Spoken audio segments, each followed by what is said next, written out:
Good morning, everyone. I hope you are all awake after Mike's presentation this morning. You all got a taste of what we experienced at the USGA. So first off, thank you for choosing to spend the next 45 minutes or so with us. We understand there's a lot of great sessions to choose from and hope that there's something that you'll find valuable that you can take away. To help us get a sense of those of you in the room, I first wanted to start by asking whom of you represent a USGA that has dedicated communications team members? Raise your hand. All right, great, that's a lot. Now, as we learned yesterday, the range of teams varies greatly in terms of size, functionality. So how many of you represent a USGA where you only have a team of one? Okay. How about two or more? Okay, great. Now I asked that question because we recognize that our approach is different. There's three of us up here, and then we also have our championship colleagues. So we recognize our approach is different, but there's still a number of valuable takeaways that can be learned in terms of how to utilize golfer engagement and impact storytelling to elevate your brands. So to get started, I am Kimberly Miller, Brand Communications with the USGA. You likely get the Friday emails, hopefully you read them. Great. Yeah, hey, good morning, everyone. Danny Bowden, Assistant Director of Brand Communications. And Andrew Dorita, USGA Brand Communications. Focus a little bit more on golfer engagement. So you think about GiA&x, handicapping, rules of golf, green section, equipment standards, and outward pitching towards that community. Where we all kind of do that in different functions. Danny on the content side, Kim also on the PR side as well. Yeah, I'll just say when we saw we were going after Mike, to quote Mike, we went shit, just because we knew he was going to go over and he's just not the person we want to follow in terms of public speaking. So we'll do our best to follow that up. Before we get started, just wanted to actually just root everybody in what the USGA communications and content team is. I think from our perspective, it's kind of easy to assume everyone just knows what it is, but in terms of how we're structured, I thought it'd be a really good opportunity to just talk through how exactly we run things at the USGA from a comms and content standpoint. So on one side of our team, we've got our championship comms team, obviously overseeing all of our 15 national championships. US MVP is something that's been added to their portfolio over the last couple of years. And then in terms of channels, similar to us, just own media, earn media. Again, just elevating our championship comms, probably very similar to how you guys all do it as well with your championships.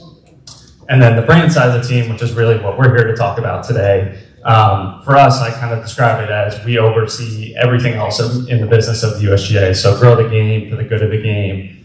Those are the investments we're making, whether it's in sustainability, junior programs, DE&I, internship programs, all of that kind of falls under that umbrella. And then the golfer engagement, which I'm going to get into a little bit later on. So handicapping, gym, rules, green section, all falls under our purview. I'll just say I joined the USGA almost 6 years ago, and the evolution of this chart has been pretty dramatic just in the 6 years. I came in as just only the second person who was focused on the brand side of the team, and now it's grown to the three of us. There's three others back in Golf House, so the fact that it's tripled just over the last 3-4 years, I think it underscores what we're about to get to in terms of just investing in that brand content and talking to real golfers has been really effective and a good investment for you all to make as well. So from a comms, content, and social team, we have kind of these like three pillars that we work on. The first one being our purpose. And we try to ground everything that we do in these three pillars. So when you think about our purpose, the first one's to inform. So, something is could be like a championship is going to a certain golf course, a future USGA championship is going to a golf course. Pathways, internship applications are open. We're informing someone about that.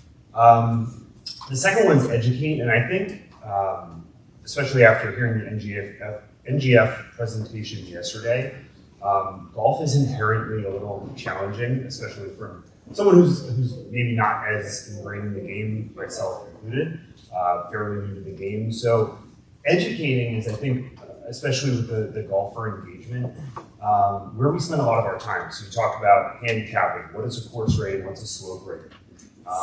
Do I get free relief from this area of the course?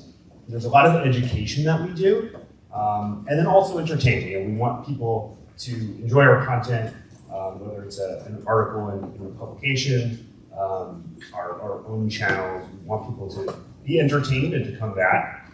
So kind of we're framing everything we're doing. Is it informing, is it educating, or is it entertaining? If it is, then as Mike said, you have our attention. And then in terms of our approach, so this is our approach to messaging, our approach to storytelling, we've looked to follow a proactive, transparent, and impactful line of thinking. So proactive, perfect example of this morning. Mike being spoken about of Michael Breed. That wasn't planned for, but it's okay because our team is set up in a structure that we have made plans. We know what our content is over the next, say, 6 to 12 months, and we have a strategic approach so that when things do come up, we can block and tackle and be prepared for those moments. News happens, challenges arise, but we're set up so that we can take on those moments. We'll also feel good about the content and PR strategy that we've laid out. Transparent, this really speaks to the values of the game, honest and integrity, and we look for that to come through in our messaging, and that's truly how we present an honest and authentic voice. Impactful storytelling. So this is really, we want people to either feel something or take action as a result of the content and communications we put out there. Whether it be learning a new role or wanting to get involved in a program that helps grow the game, we want, like I said, our message is to make them feel a certain way and take action as a result. So. Yeah, and then just finally, I think core to any communications content strategy is just the focus. So messaging, audiences, and channels, the way I like to think about that is basically what are you trying to say, who are you trying to say it to, and then ultimately, how are you going to deliver that message? So in terms of comms on the brand side here at the USGA, we basically have two messaging pillars. On the one side, golfer engagement. I think what Mike just talked to really dovetails nicely into a lot of what this is all about. It's basically just how we're talking to real golfers about the games every time they're teeing it up. So, for us, rules of golf, handicapping, GiA&x, course care. I'll get into the nitty-gritty of these a little bit later on, but ultimately, the way I like to really think about this is just why should golfers think about the USGA? I put myself in this lens. I was somebody who grew up playing the game as kind of a side sport to other competitive sports, got really into it into my 20s and after college, but the only time I really thought about the USGA was when I was watching the US Open. I didn't have a handicap. I didn't think it was for me. I'm not somebody who would carry a rules book in my bag and cite rule 3-4.A. It just, to me, the USGA just wasn't something I thought about every time I teed it up. And like our chief communications officer, John Bodenhammer, he's got this line that he gives in presentations of, every blade of grass across the country for every golfer's playing on has been impacted by the USGA. So just as a North Star, that's kind of how I like to think about it, is just why should golfers think about the USGA? I think for you guys within your local markets, you can just take out USGA and say AGA. So why should local golfers think about your local AGA? And then with brand elevation, this is really driving positive awareness and attribution for your AGA. And ultimately, I see this as the greatest opportunity for how you can connect with really all those other audiences that aren't necessarily core golfers. They're still important. You want your members to feel valued. You want to recognize them. But this is how you can break through with potential partners, with your boards, with key stakeholders at all different levels. And it's important to have that positive awareness and reputation around your brand to really move the needle with those other audiences that aren't necessarily in the weeds on the everyday recreational golfer initiatives. And so that can be done through leadership, thought leadership, community engagement, storytelling, career programs, and again, impact storytelling.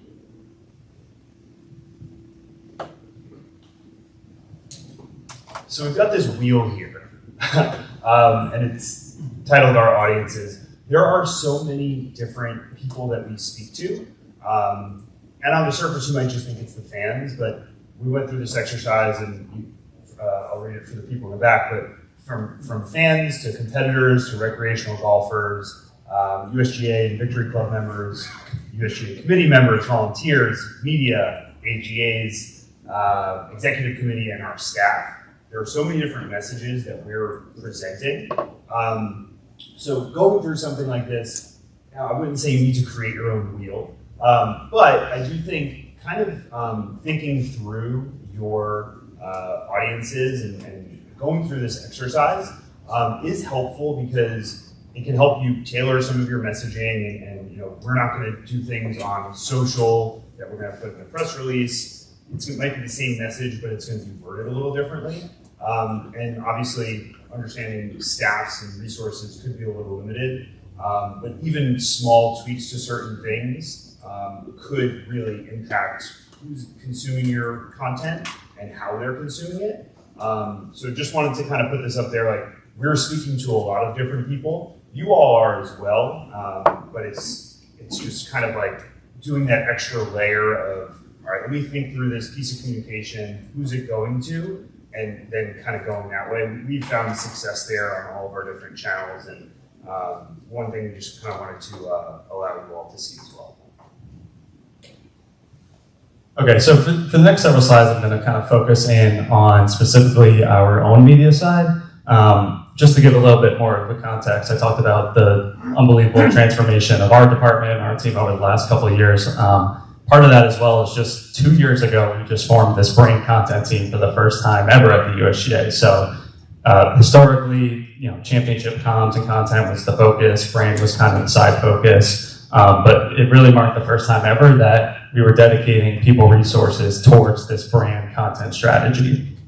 And had some really exciting results as a result. So I kind of look at this as like showing you the answers to the test, and then I'll show you the work of how we got there. But mentioned 2022, started that as the first year this brand content team is formed. 2023 was, by all accounts, a record year at the USGA in terms of social handles. So all-time highs in followers gained, impressions, engagement, and video views. Instagram, which I really want to focus on today because I think that's where we're seeing the most success and most exciting stuff. But historically, in terms of followers, we're seeing probably like 3, 4, 5, somewhere in there growth every single year. From 2022 to 2023, we were in that 40 to 50% range and tracking again that way this year. And then finally, just looking at the followers and where they're coming from, I had our data guy pull this number from the start of 2023. Basically, one of the stats that we're looking at is how many followers are being gained from posts. So in other words, if someone's seeing a post and they're not following us, is that driving them to go and follow us? And 90% of the followers that we've been gaining from posts are coming from brand posts. So again, I think it just underscores what we'll get into here is just really investing in finding ways to talk to real golfers about their games. It can really have an enormous impact on your audience. And for you guys, it's not just social audience too, but to me, that can ultimately be a membership driver, right? So you're getting in front of more people, making more golfers aware of the AGA, and ultimately, hopefully, they'll join. In terms of how we do this, if I could put just 3 words to it, it essentially just boils down to talking to you. So for us, the you is the golfer. So we're talking to golfers about their games in the ways of the business that are intersecting with the USGA that we mentioned before. So whether it's rules, handicapping, gin, course care, these are all the ways that the USGA can talk to golfers about their games and engage with them beyond just that US Open week. Gonna focus in on a few of the different areas here. I wanted to just provide some really good examples. So just starting with rules. We hear Mike Wan talk about this a lot. And it's kind of an ongoing theme of rules. Look, nobody likes to be told what to do or be told how the rules are going to hurt you. So what we've tried to do in all of our rules content, and it really anchors and comes to life really well in this J series, basically knowing the rules can actually help save you strokes in terms of costing you strokes. So that's a theme that we really try to pull throughout all of our rules content. And you'll see it come to life not just in a video content or an article, but then the copy of the social as well. So how many people here are familiar with the J. Roberts Explained series? Yeah, so it's a little bit of background. Jay was working for his parents' insurance company. I believe he was a certified rules official, but he was making these great rules content on our own. I can't remember how he came on the radar of our rules team, but they I think it came across their desk. Ultimately, we hired him at the USGA to create this content. He's also a certified rules official who's working a bunch of our championships during the summer as well. But he creates these. We have a fresh one almost every single week, but really the secret sauce to what he's doing is he's just making the rules fun and relatable. He's not mentioning necessarily specific rules or citations in the book, but it's really just, hey, did you know you can actually take a drop, a free drop from the fairway, from the rough into a fairway? That type of concept is something that every golfer is going to be interested in watching, and then this one as well. Again, when we're talking to real golfers, everybody's had that before. I think most of us are like, okay, that whole shot, but Jay's actually showing you there's multiple options that you can take to save you strokes ultimately. And again, the theme throughout so unplayable ball in the bunker, you've got 1, 2, 3, 4 options. So that theme is really pulled throughout. A couple other examples, these were actually recent ones that we did, entitled to Free Relief if you want to attempt an abnormal shot. So this was a great video where ball is stuck with the tree. If you're a right-handed golfer, you really can't take the swing, but if you just take an abnormal shot as a lefty, do you get free relief from the cart path? The answer is yes. So again, that's like a very fun concept that a lot of golfers can relate to that can ultimately save them strokes. And then in terms of a fall golf rules guide, I'll get into this a little bit later on, how we're starting to take longer form articles and just taking them into an Instagram feed post. But again, tapping into seasonality of the region that you're in has been really effective for us. And again, knowing what to do can help save you strokes this time of year. That is the theme that we're trying to pull through on all of our rules content. Handicapping. So the theme of handicapping is really about enhancing your experience. So one of the things that we're constantly trying to do throughout the year, and this is something that will impact you as well, is just how do we speak to golfers about getting a handicap in a way that's dispelling some of the myths that they think. So again, just putting myself in that position, I never had a handicap index when I was playing a lot just because I thought it was for competitive golfers and I'm not trying to compete in state tournaments. But one of the things that we try to focus in with all of our handicap content is just all the other different ways that having an index can actually enhance your golfer experience. So in that middle image, this is one of my favorite messaging concepts that we've been doing the last couple of years, but target score. So, just the idea that par really isn't attainable for most golfers, but if you have a handicap index, you can actually use, of course, handicap and set a target score that's going to make you feel better about your round than whether you shot 15 over par. Posting the same day matters. That's an article to the PCC. So strategic focus for our handicapping team is just getting golfers to post the same day in order to feed that PCC system. It just makes it more valid if golfers are posting abnormal scores on the same day. And then posting your score with confidence. So this was an article that spoke to the changes that were made at the beginning of this year. Really effective post for us. And it basically just outlined, hey, here's everything that changed, here's everything that didn't change, and here's things that are still true that you should know. So again, just all aspects of taking handicapping and making it a vehicle to actually enjoy your round more. And then same 2 examples here. So I mentioned Jay Roberts with our rules content. This year we actually had him launch what we call the Handicap Explainer series. So it was, I think, 11 or 12 videos that we shot last fall, rolled them out over the spring and summer this year. Honestly, weren't totally sure how they were going to do. A lot of them are a little bit more geared towards golfers with a handicap index, but again, with the content that we're doing, it's all about you. So this is another myth of, hey, it's not what you should shoot, it's actually what you could shoot. It's really measuring what the potential of your game is. And then this one, we actually just ran, I think a couple weeks ago. It was outside of the Explainer series. Our handicapping team came to us. They get a lot of questions about course rating and slope rating. There's a lot of myths about it. A lot of golfers don't really understand what they are. So again, just keeping that message of how they can actually create a level playing field for you. This video, most of the J Explainer series, we're getting about organically 300 to 400,000 views. This one actually got over 1 million, which is on par with the rules stuff that he's been doing. So that's a concept we're definitely going to be looking to do more on, that course rating, slope rating thing. It's a good topic that Every golfer knows the terms, but most probably don't fully understand what they are and how they impact their index.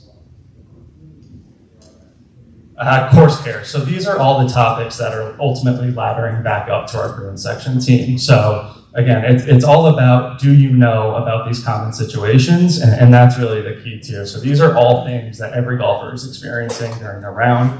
Sometimes it's pretty elementary, but we actually find that sometimes the more basic it is, the more engagement it drives. So a couple examples here: bunker sand so consistent. Every golfer who's playing different courses knows that sand can be different from course to course, or even from hole to hole on the same course. So just a great article that's kind of speaking to why that is.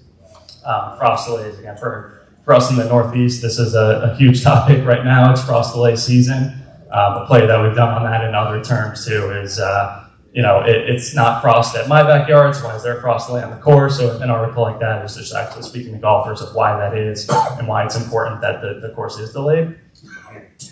You guys, great images. Can you talk about your strategy, visual strategy, both in the photos and the text, and video versus imagery? Yeah, coming up in a few slides, yeah. Great question, though. Making your backyard dream a reality, again, not something that a lot of golfers experience, but every golfer, I think, has thought, hey, can I add a putting green into my backyard? And then divot recovery as well. Again, whether it's the tee box or the driving range, just common topics that everybody is experiencing. These types of posts with our course care, pretty much across the board, are averaging about 200% above our average of what our Instagram story clicks are. So this is some of our most effective content, period, across the board. A couple other quick examples. Again, aerated greens. Every golfer knows about it. Every golfer is annoyed by it. But for us, from a green section lens, it's actually why it's important and why it matters. And then posts like this are kind of fun because it's a way to both talk to new golfers, but then you kind of get that snark from the veteran golfers who are tagging a friend of like, hey, just make sure you repair your ball mark correctly. So again, just very basic concepts that every golfer is experiencing every day they play on the course. And tactics. Okay, so this is where we'll get into a little bit of the why behind what we're doing, specifically starting with Instagram stories. So this is probably the biggest thing that we've done, double down on this year compared to last year, is we just see that the Instagram story is a huge driver of clicks to article content. We really weren't doing a ton of article content last year or the year before. This year we've been doing a lot more of it because we found it's a really effective tool to get people to go to an article. So kind of the important pieces of the recipe here, again, I mentioned it's a primary link driver, snappy headline. When we can, we like to make it a question, super short and quick and to the point, and an incentivized message. So, what's the leaf rule? Again, just tapping into, in the Northeast, it's fall golf season. We ran that, I think, 2 weeks ago, and it was one of our most trafficked articles of the year. Course rating versus slope rating. Part of our strategy behind that message was we wanted to do a J video to hit those channels, but then we also wanted to do an article content to hit it on our Instagram story as well. Again, very highly trafficked article, probably going to finish one of the top of the year for the handicapping. And then just to use a course care example too, just a really strong, interesting image about golf courses getting stressed out. That, if you're a golfer, you're just curious to click on that link and read more about it. And then Instagram feed, I would say strong visual is probably the most important thing here. And then the other thing that we've been doing a lot more of recently is just trying to tell the whole story on an Instagram feed post. So a couple of examples in terms of that is just short courses on golf courses this summer. So this was a part of a campaign that we've done the last couple of years. It's basically just celebrating the summer golf season by highlighting some interesting stats from the year. This in particular, we made the change to short courses for this year, so we really want to keep emphasizing the fact that, hey, because of that change, 60,000 new scores are posted to the World Handicap System that couldn't have been posted last year. So again, really strong visual, great shot of the cradle at Pinehurst. All the information you need is right on there. One of the interesting things about this campaign more generally too, so I think we ran 4 or 5 of these over the course of September.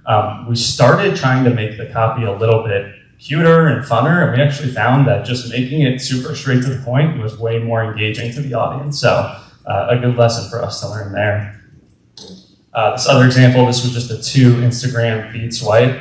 again, a very basic of, hey, what's a handicap index and how is it calculated? So we basically, the goal is to answer those two questions in as little words as we possibly can and just give the audience everything they need to know about both of those right on the screen without having to click off.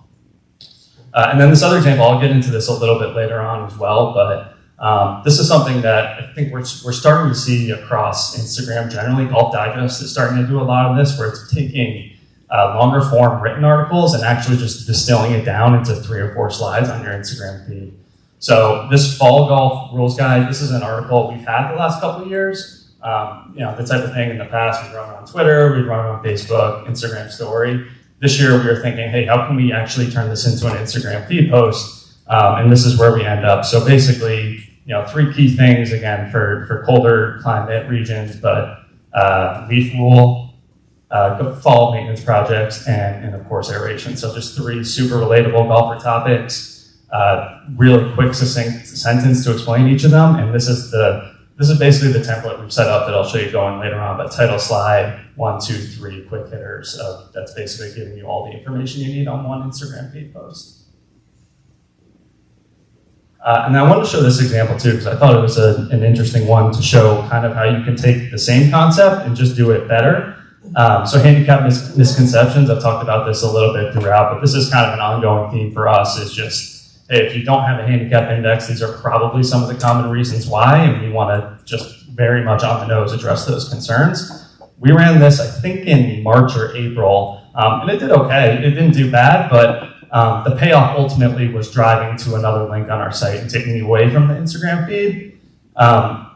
As we're evolving in real time over the summer, and again, I think an ongoing theme of social is just being nimble and learning what works and what doesn't, but because of some of the success we were seeing with this type of template, we said, hey, can we actually take that and make it into an engaging Instagram feed post? So we took what we thought were the 3 most common and relatable reasons why you wouldn't have a handicap index, and again, just following that same recipe, title slide, and then each of the 3, which are just addressing that question head on with really captivating visuals. I think the visuals on this were honestly pretty key. I think, only play for fun. I thought that matched up really well. It's clearly just casual golfers, probably out there just to have a good time. I don't have a home course. From one of our Golf Journal magazine shoots, we were able to pull this funny image of just 2 golfers crossing a busy road with their golf bags.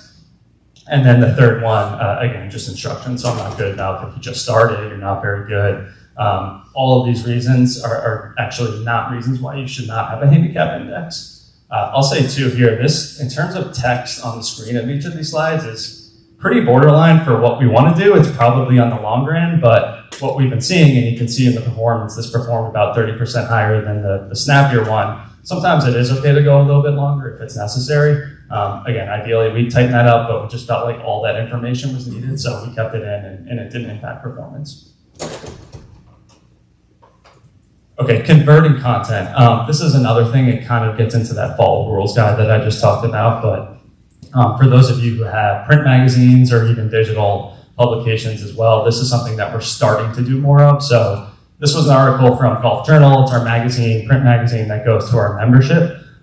It was just set up as like a quiz style short article. Here's, I think it was 6 grass strings, and the reader was supposed to kind of match them up with the 6 options on the side. So we thought, okay, how do we take that article and actually bring it to our Instagram feed? All due respect to our colleagues who work in agronomy, as a golfer, I don't know if grass strings is super interesting, but we just wanted to give it a shot to see if we could actually do it. So took that print Golf Journal article and converted it into this. So we took out the quiz aspect, made it a very talking to you, know your turf, incentivized swipe. And again, just pulled out each of them, put a really strong visual behind it. Again, taking the terms there too, we worked with our green section colleague to just make those as tight as we possibly could in terms of explanations, because again, who wants to read a bunch of words about grass strings? And the result was, this was our highest engagement rate in July across our entire Instagram, and it was double the average for that month. So this was a super exciting result. Again, one of those where you go in and think, I don't think this is going to do too good. It looks really good, but it's about grass screens. But I think just using the recipe for success that we're starting to learn, it was really effective for us.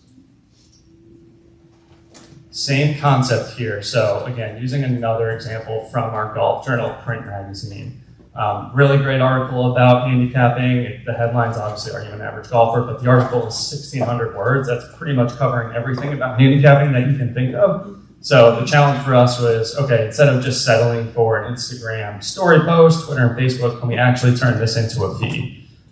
So a couple of things that right off the bat we liked was just these illustrations are really good and really interesting. And then the whole headline concept of an average golfer. So how can we take that and spin it into a feed post? And this is where we landed. So basically reframed the question and made it more of an incentivized swipe. So this is the title slide, who is the average golfer? You swipe to 6 options, and then we give you the answer on slide 3. So it's basically, our goal of this is how do we take the most important point out of 1,600 words and bring it to you in 5 words there plus some illustrations, and this is ultimately where we landed. Hey, the average handicap index for a male is only 14.2, average handicap index for a female is 28.7, so probably higher than most golfers would think. And again, in terms of results, this was our most shared, most commented article in the month of August. So taking some of the points that Danny mentioned, we also take our own content and try to garner earned media attribution from that as well. So this was a really good example, and we've got a number of examples of these, but this one specifically was most recent. The Green Section team in their Green Section record published an article about if you wanted to make a backyard putting green, things that you should consider. So they posted it in their Green Section record, which is mostly geared towards superintendents. We took it and created, or Danny took it and our team took it to create a golfer-facing post on our channels. And then I took it and I pitched it to golf.com and said, hey, we've got this pretty engaging topic. We've got all the information here. And if you go to the next slide, 4 key considerations for building a backyard putting green. So I say all this, not saying that some of the things that you all are doing might be going to golf.com, but I will say that thinking about your content, whether that's a magazine, an email, whatever that might be, there's a number of different kicks at the can that you can get, and just wanted to kind of highlight a different way to look at it. There could very well be something that is in your magazine that you think could go to a local paper or some type of media outlet that you maybe wouldn't have thought to pitch initially, but the work's already done and you kind of just have to reframe it a little bit. So just wanted to highlight that because we've seen some really good success of on our side elevating our people, our USGA folks, and the work that they're doing already, whether that's on our website or throughout, and pitching that to media outlets and kind of garnering more third-party attribution. Yeah, and then just the last tactic I wanted to flag as well, which I think could be really relevant for all of you too, just championship integration. So this is another thing that we focused on a lot more going into this year, is just the different organic ways that we can tap our golfer-facing content into our championship. So example on the left, most likely scores. So this is a concept, a handicapping concept that applies to 4-ball, match play. So basically these two are linking to the same exact article. We would tweak it a little bit, whether it was 4-ball or match play, but it's all about the concept of, hey, your buddy says you're good. If you pick up, can you still count the score towards your handicap index? The answer is yes. Again, strong visuals. I think the one on the left, that's clearly a guy picking his ball up before he putts out, although I don't see the hole, so it looks like a pretty generous gimme. And then match play, again, just clearly showing a ball that just missed the putt. Because of match play, if the opponent concedes the putt, she can still count it towards her handicap index. What would you shoot?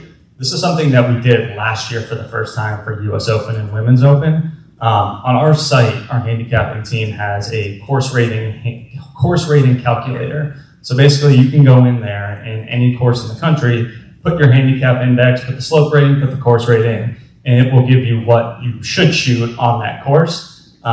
So again, we did this for US Open and Women's Open. This year we expanded it to both of those, but also wanted to include the two AMs just because they were on nationally relevant courses. So Southern Hills, most golfers know that course, and Hazeltine for the US AM as well. And again, the result, I just had our data guy check this at the end of the summer, but we drove about 20,000 more page views to that course rating calculator this summer than last summer. And then the other aspect, tapping into Pinehurst and US Open, just the bunkers versus native sandy areas of Pinehurst, just using it as an opportunity to talk to golfers about, hey, if you've got these types of areas on your courses, here's the rules to know to ultimately save your strokes. And that's something we also worked on as a full team, trying to integrate with championships. When we first started, we didn't necessarily do too much of that, but trying to see, there's a focus on these 15 national championships that we have. There are different elements of our brand that might be interesting to whether it's fans on our content channels or to media. And we've seen some really good success this past year, and something we're going to continue to do is tell those brand stories at these championships, because it's just something we feel is really a big area of opportunity for us. Yeah, and then just finally, championship integration as well. The one on the left, this is one I thought was a cool one to highlight. It wasn't necessarily a super highly engaging post, but it did do better than I think we all expected. So basically, this is probably going up against our best practices, where the payoff to this was really an article in the link in bio. But what we wanted to do is offer that to you if you wanted to click on it. But basically, what's the most important point that we wanted you to get out of that article without having you have to click and read the article? So that's where we get, we didn't want to put that amount of text onto an Instagram feed screen, but that's where you're kind of using the copy strategically. You can fit it in there, and again, extract that message that you want to do in a really concise way that's not putting a bunch of text on the screen. These other two examples were actually from our championship comms team, but I thought they were awesome and I wanted to share them as well. Luke, I'm glad you're here because I honestly can't remember how you pronounce that. Okay, so he doesn't even know either, but these are both from our Senior Women's Open at Fox Chapel in Western PA this year. They had these really cool, unique par threes, so they've been doing an awesome job this year as well. It's just kind of taking those elements that, beyond just the birdies and bogeys, as we say, of the championship, but just cool features of the course that if you're a golfer, I mean, you look at that and you're like, what is that thing? That looks super cool. I want to read more about it. So again, these are from our colleagues over the Champs team, but I thought they're really good to share. And again, for you guys, your golfers in your markets know the courses your championships are on. They might not, if it's a very exclusive course or a great course, they might not ever step foot on it, but at least it's a way to kind of bring them to the course through social that otherwise they wouldn't see.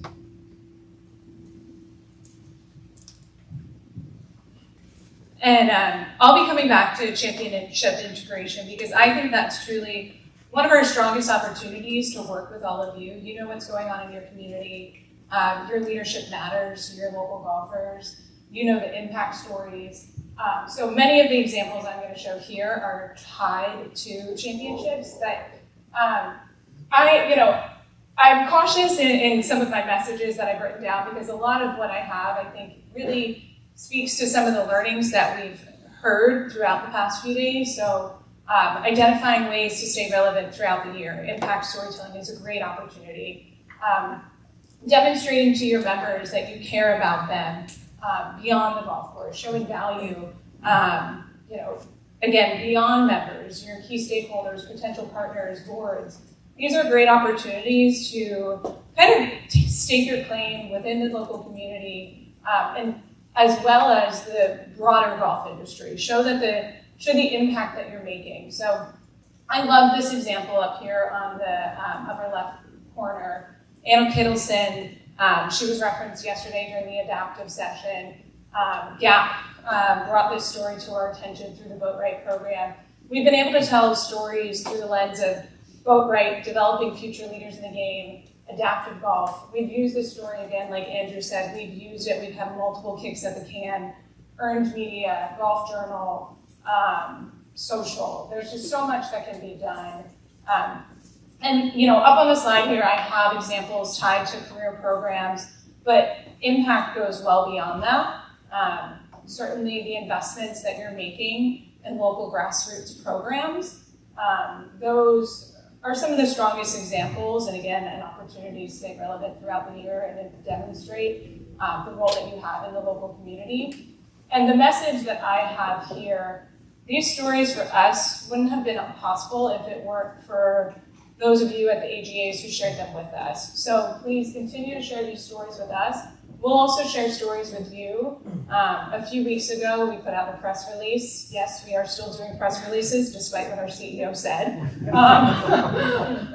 put out a press release around idea grants, and I put out a call to action to AGAs asking for those of you that have a First T chapter in your community that received one of these grants, please help us tell that story.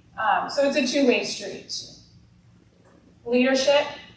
Again, this is another opportunity to create positive brand awareness, show the impact that you're making beyond your community. And what I have up here on the slides, yes, these are mainly earned media, owned media opportunities, but with leadership, thought leadership, there's so many more PR tactics that you can take.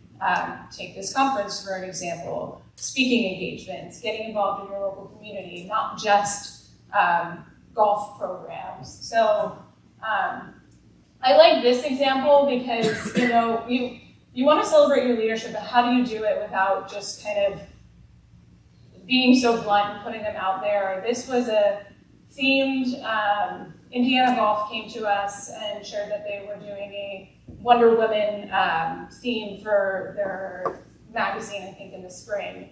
And so this was not, and please correct me if I'm wrong if someone from Indiana Golf is in here, but I don't believe this was in March. So yes, cultural moments throughout the year is a great opportunity to highlight your leadership, highlight impact stories, but those stories are important at all points of the year. And shows the impact that you're making, the role that your leadership has in the community. So why not do a Wonder Woman themed publication in October or April? And so we were able to lend Emily Palmer's voice as the guest editor, and then she was able to speak to some of the women's programs that Indiana Golf has implemented. Championship integration again. The couple of examples that I have up here, I would say are some of our strongest examples, but championship integration can be applied across all of our 15 championships. So I have examples from the U.S. Adaptive Open in Wichita, U.S. Senior Open in Newport, where we worked with the local AGAs in advance, reached out to them, asked, hey, what community stories do you have that we can help highlight?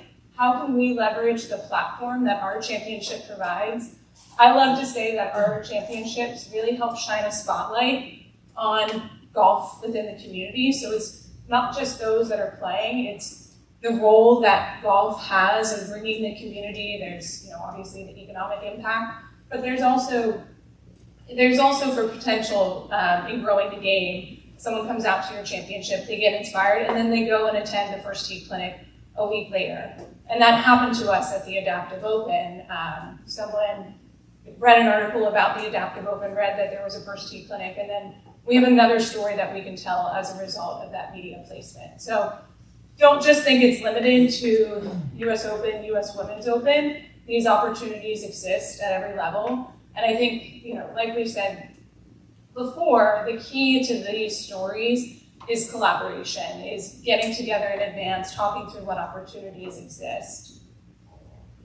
And then I do have the full interview for the Golf Association of Philadelphia president interview at the U.S. Women's Open, but to be respectful of time, I'll hold off on sharing it, but I can certainly send it around. But I loved this opportunity. We like to say local media are often hungry. Depends on which market you're in, but in Lancaster, they were hungry, they loved golf, and so we identified a couple of kind of grow the game touch points. I worked with GAP to identify the growth of the women's game in the state, was able to put together that along with, there was a drag, chip, and putt qualifier happening within the region coming up, so we had a couple of good notes that we were able to put together, and then Ken Phillips, GAP's president, who was also a member of Lancaster, he did a 3-minute interview, and he hit on every component of the USGA-AGA relationship within that interview. And it truly was a wonderful opportunity, and I know, I believe GAP coming out of that put together media training for their executives and leadership should they end up in situations like that again. So grateful for the partnership and collaboration in those stories.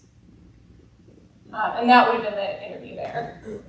So wrapping that up, I certainly ran through brand elevation really quickly, but again, there's stories that can be applied on both sides. One of the things that I did not hit, I have an example from Rochester of the impact that a member was making, and so when I was speaking with that individual yesterday, I encouraged them to include that story within their publication, share it with us. We'll look for ways in terms of our For the Good of the Game storytelling, but also put those stories in your publication. Like I said, the impact storytelling is a great opportunity year-round. Evergreen stories that are always relevant. So kind of shifting gears just over these last couple of slides, this is the perfect opportunity. We're doing our planning for 2025 now. We're mapping out what are going to be the key touch points for us. And so these are just some of the moments throughout next year that we'd love for you to put on your calendars. You've likely already heard from us in past years on these initiatives. We've sent out communications toolkits, roadmaps, and we're hoping to lean into these more. We've talked about different ideas in terms of writing articles that you all may use, kind of putting together information sessions in advance for the communications folks. So these are the moments that we have identified, but I certainly know that there are more, and that's something that I invite you all to share with us. If there are key moments throughout your calendars that really, we see these as opportunities to rally the wider AGA community. We have key messages that we'll share, and then we'll invite you to put your spin on them. That's a message that I've heard while I've attended advocacy and PR sessions. So, we want to be a resource in terms of providing you with messages, and then encourage you to put your spin on them. And just come back to us. How can we help? How can we make this easier? We are sending a lot of information, asking a lot of you. And let's just continue this open dialogue here. So, yes. I love, obviously what you've been doing. It's very shareable and valuable to our membership and clubs in our territory. I'm in upstate New York, New York State Golf. The Rewind is awesome. We saw a huge amount of our membership getting excited about that, sharing it. And I'm curious if you've been thinking about or trying to develop national posting leaderboards, GiA&x stats across the country per state. I see the things you're doing like California, New York, top posting states, the ones in the South versus North. All that is really cool. I think people love that data, and I'm curious what else you're going to be maybe working on, whether that's a national rounds posted leaderboard or things like that you could implement with the app. Not necessarily. So there are two ways to take that question. The first way is we are definitely looking at gamifying the GiA&x app, and those developments are going to be coming over the next months and years. I know Adam's in the back, but our GiA&x team is able to speak to kind of the future roadmap of that. Actually, in December, we are going to be sending the day that my GiA&x Rewind goes out this year. So that's how me as a golfer, I played the game. We're going to send out a press release and more information to come to all of you all before it goes out. But how we saw the game played across all of the AGAs. So it's going to be like I think I'm calling it the golf scorecard for 2024. So think of like a Spotify rap, my GiA&x Rewind, but for the country. So we just posted this. We've got a record amount of 9-hole rounds posted this year. But just general trends, we're going to identify those and create a PDF report that we're going to send out, but then also a press release that kind of highlight some of those trends, and also going to be looking to figure out a way to give you all assets and things that you can use to help tell those stories in your own state. So we're going to identify the top 5 rounds or courses that rounds are posted at, and AGA by AGA, and then limiting your state. So like we've got this data that we feel really comfortable about now, and we're looking to help tell that story outwardly. So more to come there. We just met about it like over the past couple of weeks, and are still developing kind of like the plan. But we're really excited about it. It's year 1, so we're going to be able to get it out there, see what the response is, and then kind of tweak it going forward. But we think we're in a pretty good spot to help tell that story for sure.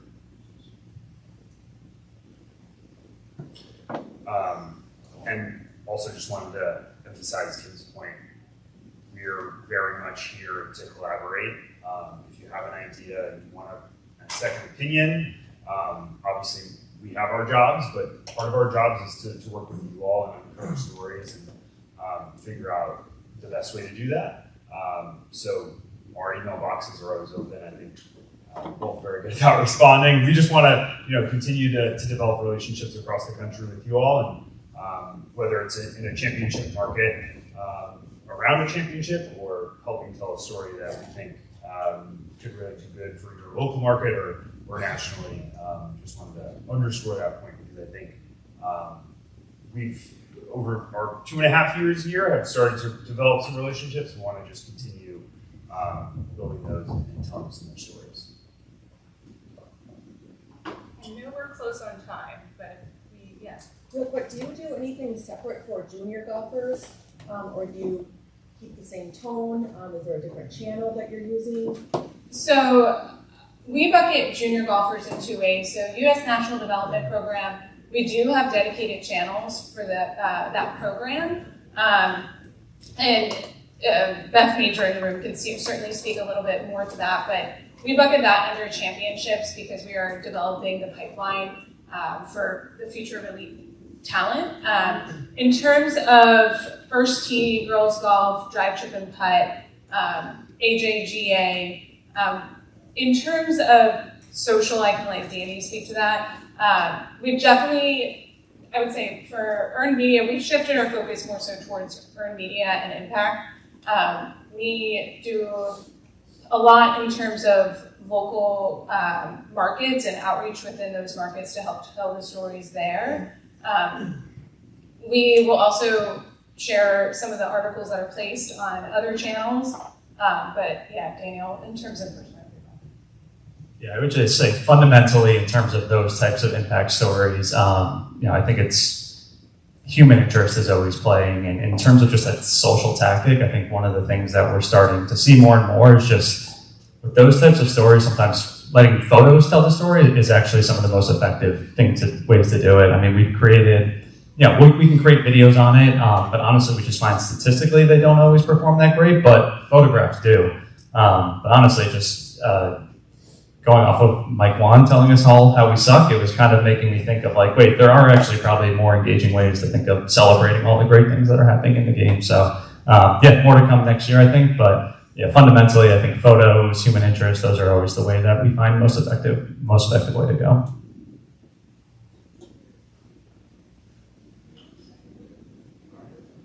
Well, we're here if anyone has any other questions. Yeah. Thank you. Thank you for